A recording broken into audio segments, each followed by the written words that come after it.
We got our fire extinguisher. We got the tools we need. I don't know if you can hear me right now because I'm standing on the other end of my shop. Just trying to think of other things we might need. How about some vice grips? Vice grips always work on stuff and things when you're doing stuff. So yeah, let's just see what happens. Probably should do this outside. Probably a smart thing to do.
If we melt the tank, you know, shit happens. I guess we'll have to get another one. But if we don't melt the tank and we're successful, that's good.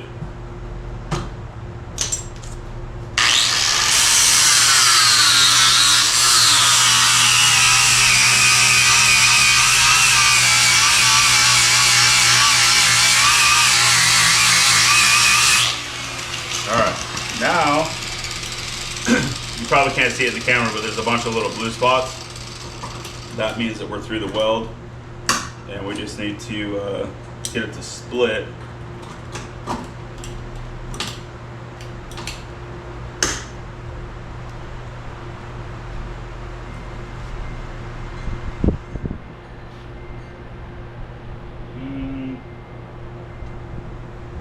Grab a chisel. That's one thing I forgot. Forgot the chisel.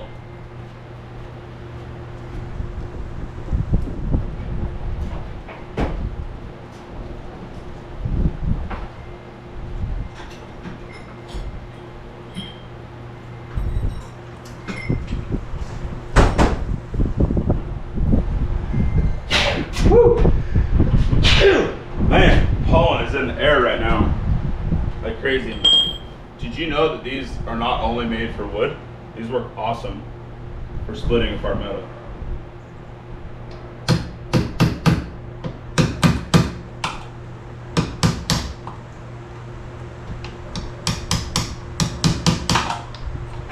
So if there's any woodworkers on here, don't be freaking out. They're dual purpose.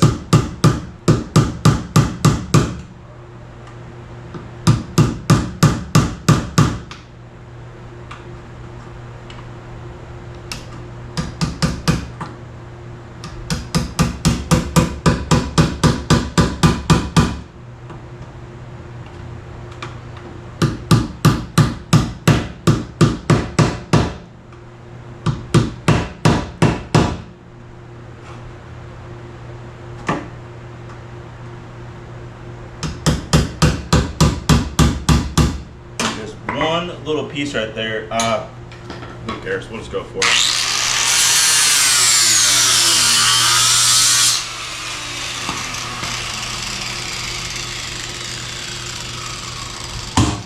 Oh, baby, did you hear that? Now we should be able to do something here.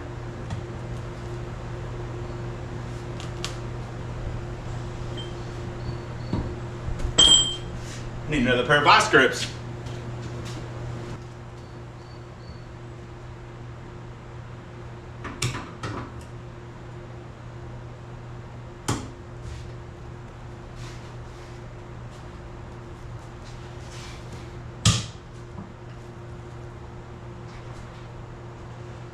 So we'll see if we can just keep rolling this down.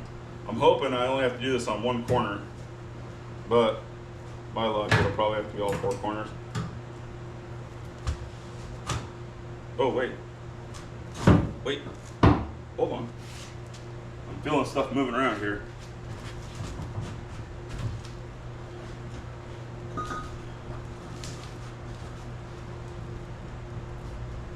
Yeah, figures I couldn't get that lucky. Didn't move though, the tank just moved on its own. What's up, kid? Bring me a sandwich? I brought you lunch. Oh, thanks. Lunch?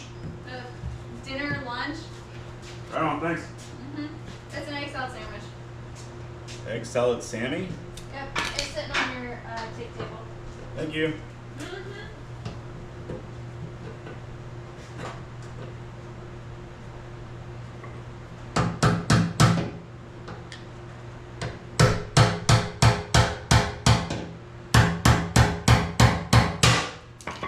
Oh, that's a good one there. Oh, dude, come on, it's so close. Oh, yeah, boy.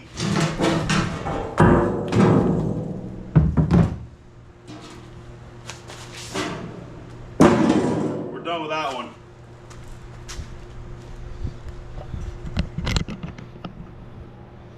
If anybody needs a fuel cell container, it's one in my driveway. Come get it, it's free.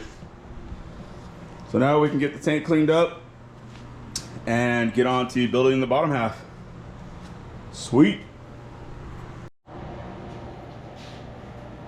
Making some more progress here. So this mechanism that holds all this down, I didn't think this 100% all the way through. It's still gonna work, but you can see how they're off a little bit there because the new container we're making is a little bit wider, which is no big deal. So I'll probably just go up under this bottom lip right here and get in there with a little skinny wheel, and then I'll mask it off really good and shoot it like gloss black or something. You can't even see this when it's in the rig, so no big deal. But Tucker and I got the top lid clearance for, or cut for the plugs in the tank there tonight. So what we'll do next is we'll get that top saddle fully adjusted, trimmed to fit, and then we'll get the bottom half done and then fully welded.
Got the bottom all ready to rock. We're gonna throw this thing in the bender.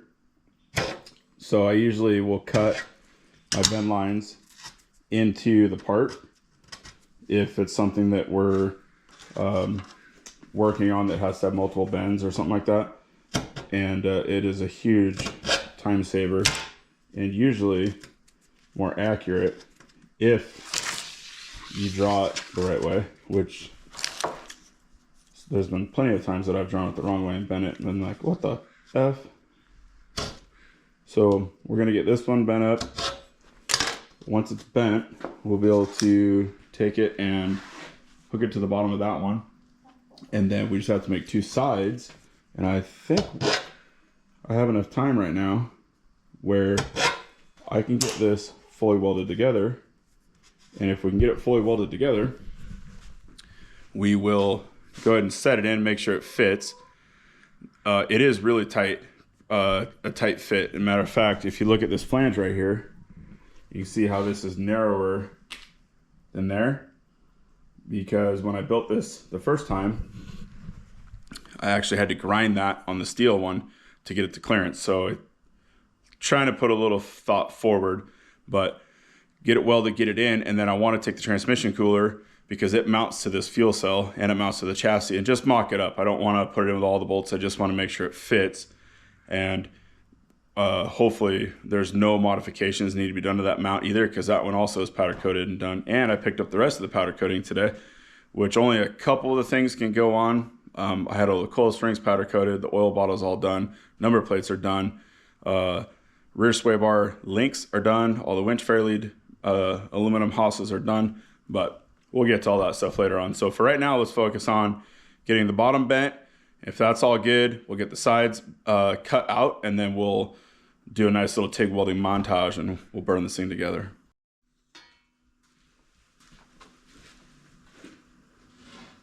So this is 1/8 inch aluminum, and it's about 29 inches wide, I think, right now. I think it's right around there.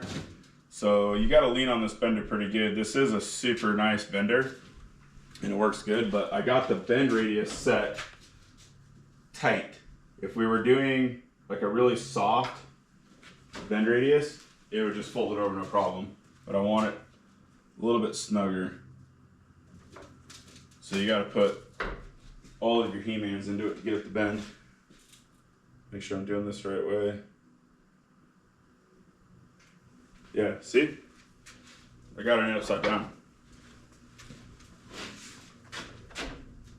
I'm sure somebody caught that. They're like, hey, he's got that blue tape on there and he's got it in the wrong spot. There, mo better. And the blue tape obviously is just to keep it from scratching too much. Not like it really matters, because the first time I take it in and out, I'll have dings and dents and scratches all over it. But it's good practice. When you do this stuff every day for other people, you want to try to produce the best quality that you can.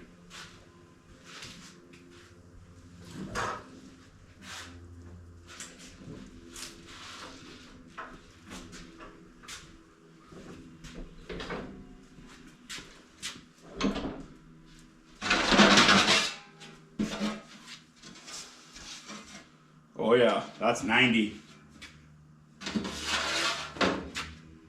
Or if you're in a different country watching this, that could be, what, metric? How many degrees is metric?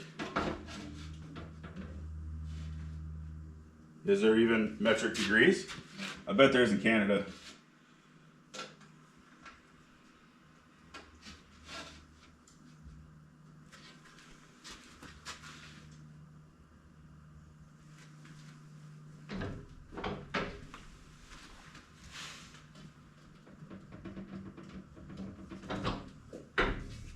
Chop, chop, dog.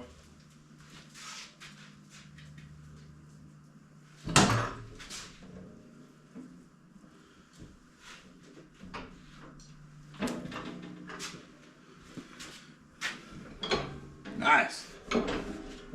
Let's check it real fast just to make 100% sure that it's spot on 90, but I'm pretty sure we're good. I'm sure it looks like it.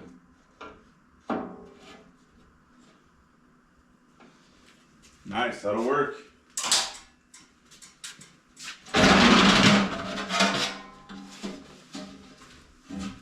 Alright, I'll bring you guys over here. Maybe. I gotta see if I can find a spot to put you.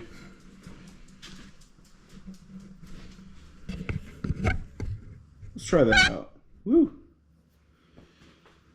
So what we're gonna do is drop our tank down into this. I don't know why, because I've already checked this, but you guys will see.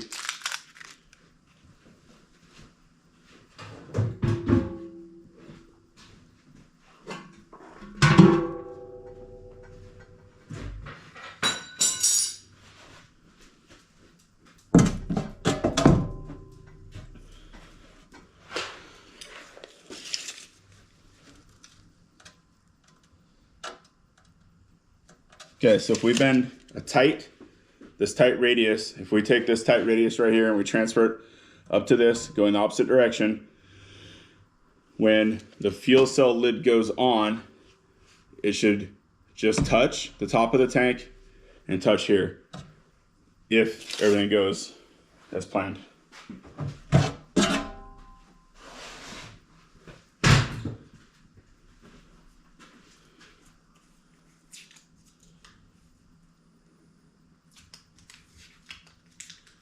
So when I was building this rig a couple years ago with my buddies, I had planned on having a custom bladder built for this rig that was like an L shape, went down underneath the radiator, and was going to be 52 gallons until I started talking to the manufacturers that make those. And I'm sure there's some guys on here that know what they cost or they've had them made, but it was going to be like $3,800 or something like that for just the fiber bladder. And then I'd make the shell that goes around it. And the shell is no big deal, you know, it's pennies compared, but it just wasn't.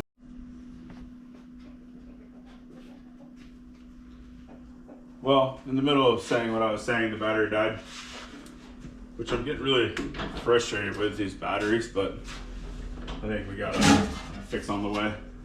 So what I was saying was originally I wanted to do this cool bladder because this rig would actually work a lot better if I could get that much fuel in it that much farther back, like out behind the axle.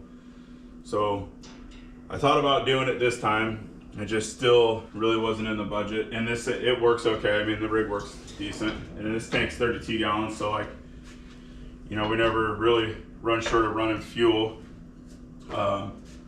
especially like at hammers and stuff like that. But maybe Vegas to Reno might be a little different. But the next rig will have a really, really, really big tank.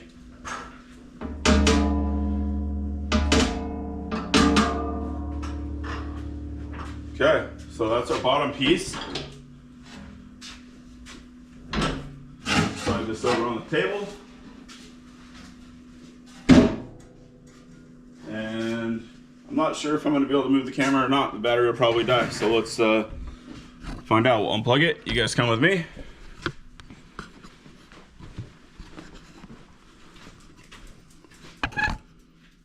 Maybe we'll get lucky.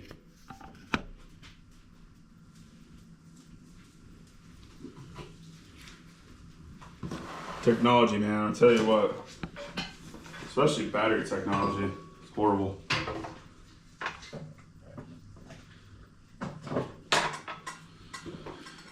All right, let's see if that's charging.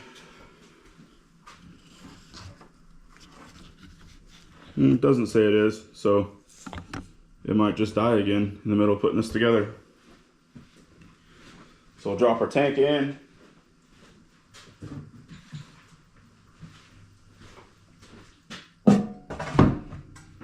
Grab our lid.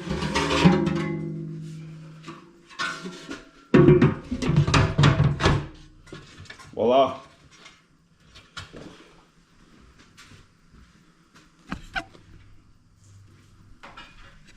So you can see these just are perfect by the time you bolt that down. So I'm gonna go and let the camera charge for a while here, and I will get the side pieces made, and then hopefully the battery will be charged up good enough and we'll get this thing welded together. You guys ready to do some welding? Me too. TIG welding is my absolute favorite welding process, especially on AC and on stainless. But if there's some welders on here that are super advanced, that's super cool. If there's some welders on here that are just learning, I'm going to show you one of the most basic tricks, and this can be used on MIG, TIG. You can stick weld, do this, and it's just a way to fill a gap. So on this tank, this is the bottom. You can see that kind of a wide weld right there. So this one is all tacked together, ready to be welded out. This one is tacked together as well, but I left these so you could see them. So that is, at this point right here, it's probably about 3/8 of an inch wide. Okay, same with this one. So what we're gonna do is we're gonna set up the camera so you guys can see this, and it's basically, see if it's too hot now. get yourself some copper. It's just a regular piece of copper, 1/4 inch thick. You can get this at any steel yard. We're going to clamp that on the bottom, and when you weld across the top of this with your filler metal, you can work your filler metal from side to side, side to side, side to side. It won't fall out the bottom, and it won't stick to the copper. Then after it's welded, you can just run the corner with a grinder, and that's what we're trying to do in this process. So the bottom right here is already done, right? All the corners are done. So we'll do the top now, and then when we go to grind the top, we'll actually bolt it to the bottom and then make all 4 corners symmetrical. So I'll show you the little copper trick in normal speed, and then we'll speed this thing up and get her all welded out. All right, let's get this bad dog clamped on here. And I just use vice grips, right? They work just fine. So we're gonna clamp that just like this. Get some filler metal ready. The only thing you have to watch out for when you're doing this is you don't want to put an excessive amount of heat, because you don't want to blow the corner off on each side. But these tails are just wide, and honestly this gap, I don't remember why it's there or why it's off. When I built the sheet metal one, it must have been something I did in the drawing a couple years ago, that my angles weren't right when they bent 90 degrees. They weren't on 45s, but it's been a couple years, and then when I cut all the pieces I noticed, and I was like, well, it's super easy, we got a TIG welder. So just dip in here and knock it out.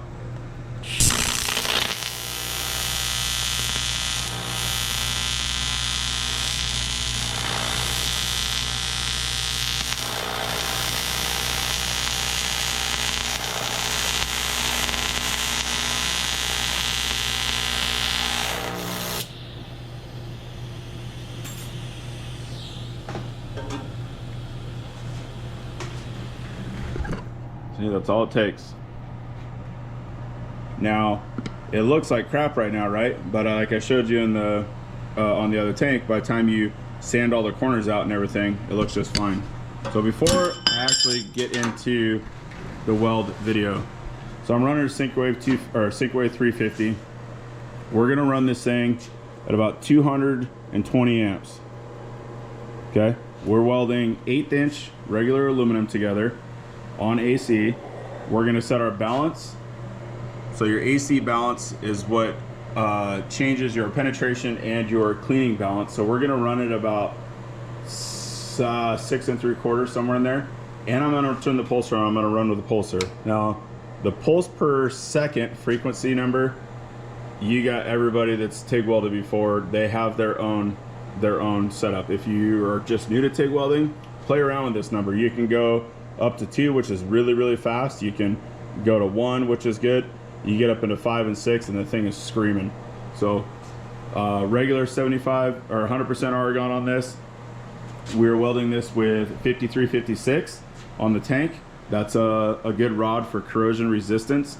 This thing does obviously see a lot of outside weather.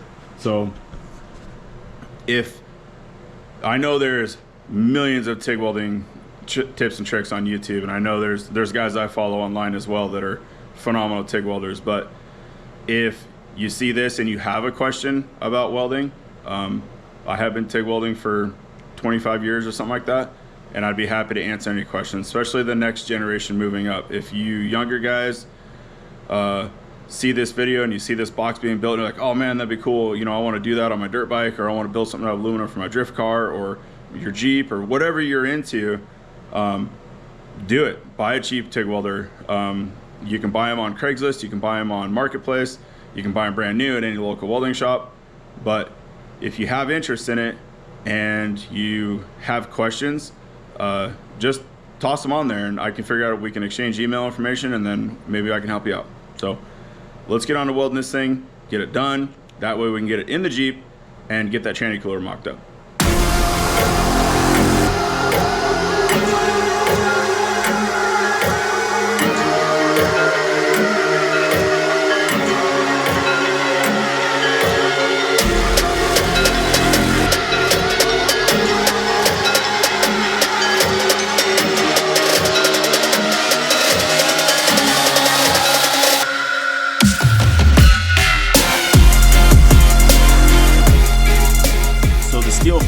sitting on the edge of the tank right there. I use those as heat sinks. Helps pull some heat out of the corner of the weld. Just kind of ensures a nice crystal weld from one end to the other without your part getting too hot. It's just a little trick that works. We're running an 1/8 inch tungsten on this project and a number 6 cup. I run number 5s. Number 6 is a lot on aluminum. And then our CFH is right around 40. And you can see right there, I can go from one end to the other without stopping, and now it's like a 18-inch long weld, and it's crystal clear.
Still warm, fully welded out, ready to go. So I got it clamped together. Obviously I'm gonna go ahead and trim the top to match the bottom. We're gonna put 4 bolts in it for right now, clamp it together. And then before I test fit it, I'm gonna kind of give you guys a rundown on how this fuel cell became. Earlier I had mentioned that I wanted to do a bladder. There was a whole mismatch of stuff because it was at the tail end of 2021 where you couldn't get parts, you couldn't really get hardly anything. So I'll kind of show you how I did what I did, and it might help you guys if you're building a rig to realize that you don't have to buy a fuel safe or an ATL, you can make your own. And that's what we did on this one. Let's get this trimmed up.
Okay, there is the bladder containment piece all welded up. It is ready to go, minus 2 things. 1, we need to drill through and put 1/4 20 nut certs on the bottom all the way around. 2, One thing that I always ran into with racing in some of the conditions that we've raced in and washing these rigs, no matter how tight this or aluminum or steel tank is to that plastic tank, water gets in there. So I'm going to mark out where the chassis is on the bottom, and I'm going to put some quarter pipe bungs in the bottom of the tank with plugs. So that way, one, we can obviously purposely wash it out. Two, if we get in an area where it's raining really hard and it happens to be muddy, which God, I hope it is not, I know for a fact I can clean out the bottom of that tank. So I can access through these as well to pour water down in there. Or if we have the pump sending unit out of it for some reason and the lid comes off. But if I just put ports on the bottom and actually have a fitting that hooks to my hose, which is quarter pipe, I can actually induce water into the tank around the bladder and just hose it out. So let's start with a little bit of a backstory of why I had to make all of this stuff myself. Back in late 2020, early 2021, it was really tough to get parts. And like I had mentioned, I wanted to have that bladder made. That wasn't working out. Well, I couldn't even find an aluminum tank, plastic tank combo, period, anywhere. Summit, Jag, Speedway, ATL, Fuel Safe. Nobody had anything in stock. And the lead times to have one, even just a basic one, like they have online, you know, like their regular 30 gallons, nothing was in stock. So I'm like, all right, it can't be that hard. I'll just find a bladder, no matter what configuration of filler it has on the top. I thought if I could cut the tank open in an oval that I wanted, make my own fill vent sending unit station that hangs my pumps, I could probably do this pretty inexpensive. So this is a nothing basic 32 gallon UHMW plastic tank filled with foam that you can get anywhere. Summit Racing, Jags, all those guys. So this originally had like a 3-inch hole right in the center that had like the turnbuckle style fuel container, fuel fill. So all we did was took the tank, I made a ring in CAD. Actually, let me see if I can find that thing. It might be sitting over here. Let's go see if we can find it. I might be wrong. You guys see it anywhere?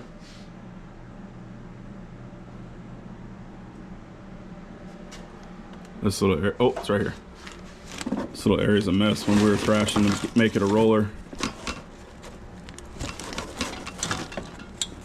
Come on.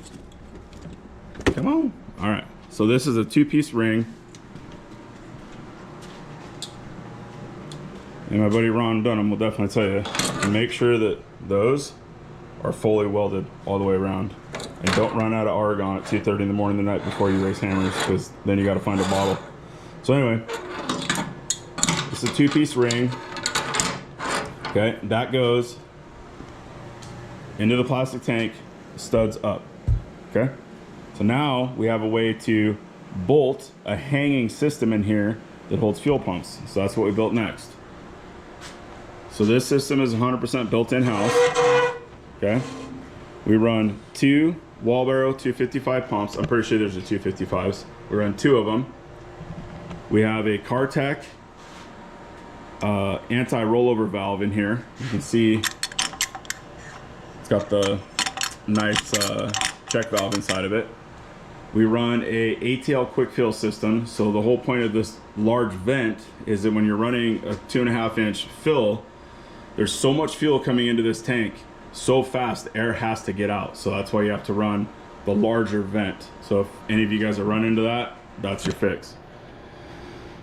So we made the top piece 1/4-inch aluminum, welded the piece from Cartec in, got this online, just a piece of 3-inch mandrel that we cut down to TIG weld into the top of the housing. Okay, then on the inside there's angle iron welded to the bottom of the hanger that runs all the way down the distance of the pumps. See it there at the bottom? So these pumps cannot move. Okay, they're solid. So this thing's been in the race Jeep for a couple years now. 0 failures. Actually, we haven't even had a pump fail and we run primarily pump 1 all the time. I've been waiting for it to fail so we can switch to pump 2. But so super basic, right? All of this stuff you can buy yourself. You can get, I mean, you can get the pumps on Amazon. You can get them from local 4x4 places. You can get them at O'Reilly's. You can get them at West Bay. You can get this little piece online. That piece you can buy at CarTech. You can cut your own top. You can organize your pumps how you want. Everything was made. You don't have to have a CNC plasma. You can handheld plasma. You can cut off wheel. You can use a skill saw, jigsaw, get your mom's butter knife out, hook it on the end of your sawzall, find a way. But regardless, I think in total I'm $500 into the bladder, the material, the pumps, and I have a 32-gallon cell that fits in my Jeep. And the one that I wanted, obviously, was $3,500. But even the one this exact same size with no fuel pump hanger was almost $900. So definitely save some money. But enough rambling on about tech stuff. Let's get this thing drilled, and then you guys will see it with me. If it fits, we're good. If it doesn't fit, then yeah, I don't know. Lost my marker. Found it. Lost my hammer.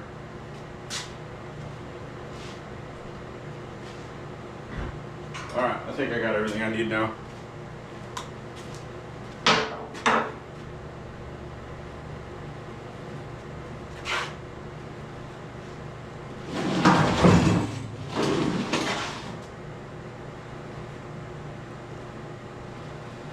I'm sure a lot of you guys have seen rib nuts. We use them. Nut certs, rib nuts. They kind of got a couple different names. I'm sure a lot of you guys have seen them, but if you haven't seen them, then you're gonna learn.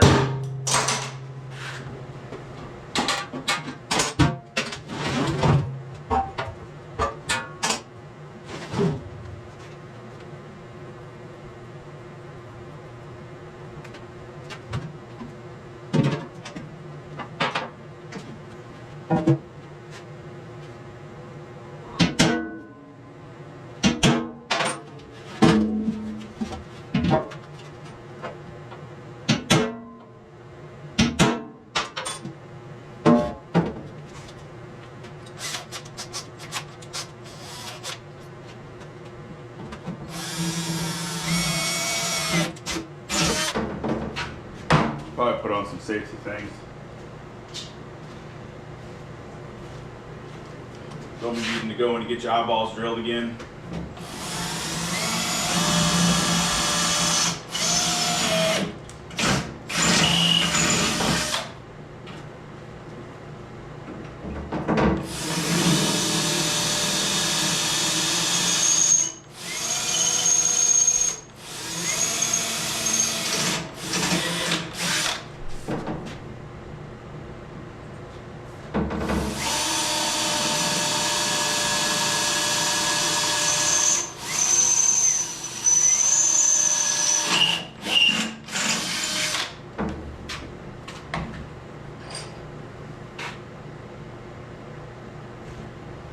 A little closer to the edge than I wanted, but that'll be alright. This whole Jeep's held together like a hand grenade with a pin halfway worn out.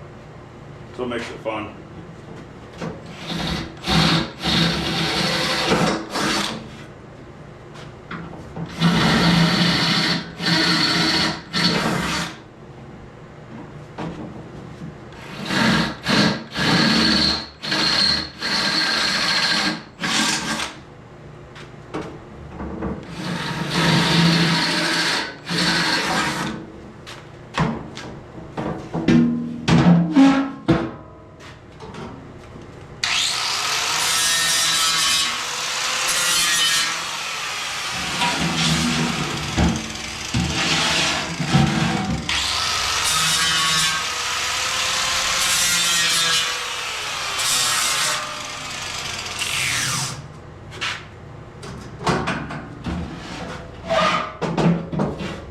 So it's kind of funny because I was watching my buddy's video the other day, Leroy Lathams.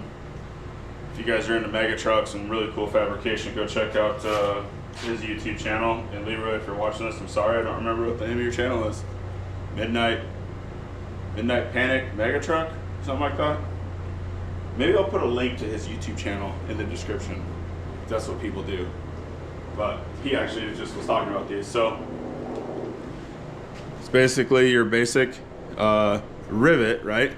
But it's threaded on the inside, 1/4 20, and you can get these all the way up to like 3/8, but it takes a really big tool to put them in, and I don't have that tool, but I do have the Riv Nut Setter, baby. Woo! And I can do 1032, 1024, 1/4 20.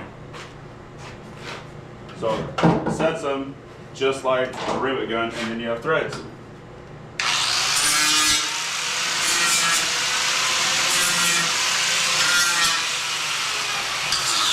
And on an application like this, so these are going to be proud on this side, right? So I've actually countersunk these things like this before, so they sit flush, but I'll actually back countersink the lid so it sits flush.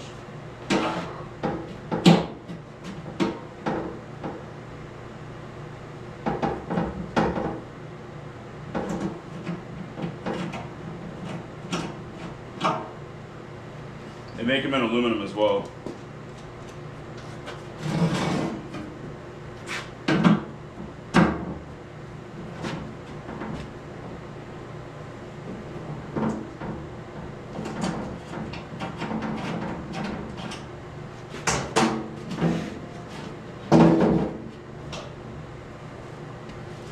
Boy, I'm excited to get this part of this project done.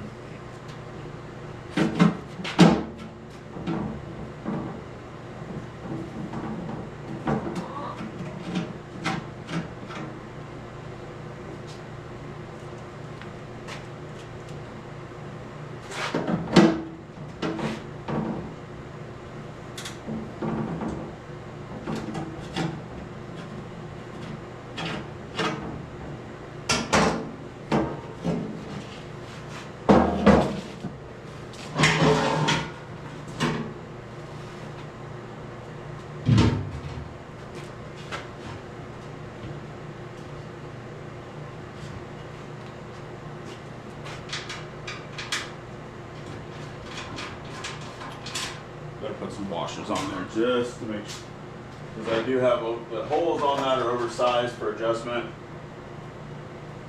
Grab some mock-up 1/4 20 washers.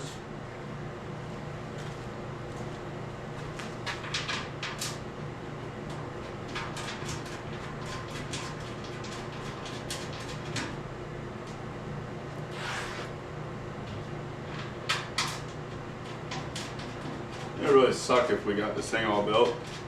You gotta put it in and it doesn't fit.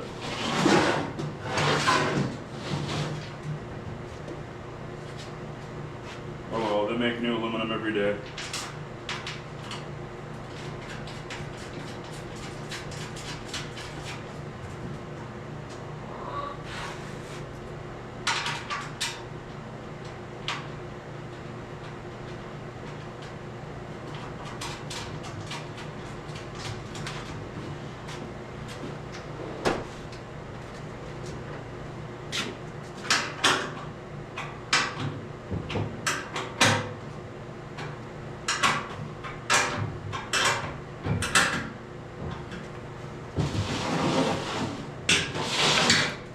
One of the bonuses of having a rig like this and having some friends that are involved with it as well, we do these work parties, you know, people come over, our buddies come hang out and stuff, because they don't work on their own stuff anymore, they just post pictures on the internet that they're going to work on it. So I'll only probably drill those 4 holes, and then I'll leave that for Eric to do when he comes over, when he's not working on the rig that he should be working on. He'll like that. You guys will learn in these videos. Eric, my co-driver, is also one of my best friends, and we jab each other daily. So, all right. Anyway, let's see if it fits. Scared. Hit the brakes. This video is getting way too long, so I'm just going to end it right here. And then in the next episode, you'll be able to see if that tank fits or does not fit. So just remember, we're definitely not professionals, but we know enough to do it wrong.